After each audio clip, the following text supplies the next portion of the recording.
পৃথিবীর এমন কিছু দেশ আছে যেখানে গাম চিবালেও আপনি জেলে যেতে পারেন, আর কোথাও আবার টয়লেট ফ্লাশ করাও অপরাধ। আজ আমরা জানব বিশ্বের সবচেয়ে অদ্ভুত এবং হাস্যকর আইন। 1992 সাল থেকে সিঙ্গাপুরে চুইংগাম চিবানো বা বিক্রি সম্পূর্ণ নিষিদ্ধ, কারণ রাস্তায় গাম ফেলে শহরের পরিবেশ নষ্ট হচ্ছিল। এখন সেখানে গাম পাওয়া যায় শুধুই প্রেসক্রিপশনে। তো ভাবুন, গাম খেতে হলে ডাক্তার দেখিয়ে নিতে হবে। সুইজারল্যান্ডের কিছু অ্যাপার্টমেন্টে রাতের টয়লেট ফ্লাশ করা নয়েজ পলিউশন হিসেবে ধরা হয়। যদি আপনি মাঝরাতে ফ্লাশ করেন, বাড়িওয়ালা নালিশ করে দিতে পারে। ফ্রান্সে আপনি চাইলে মৃত প্রেমিক বা প্রেমিকাকে বিয়ে করতে পারেন।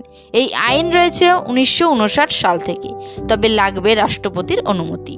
ইতালির ট্রেভিজো শহরে শীতে স্কার্ফ ছাড়া বাইরে বের হলে আপনি জরিমানার মুখোমুখি হতে পারেন। যুক্তরাষ্ট্র, আমেরিকার হেয়াই টাউনে একসময় আইন ছিল কেউ যেন রবিবার না মরে।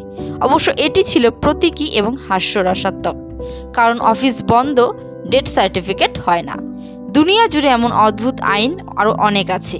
কোনটা আপনাকে সবচেয়ে বেশি অবাক করেছে কমেন্টে লিখে জানাও। এমন আরও মজার কন্টেন্ট পেতে আমাদের চ্যানেলটি সাবস্ক্রাইব করুন।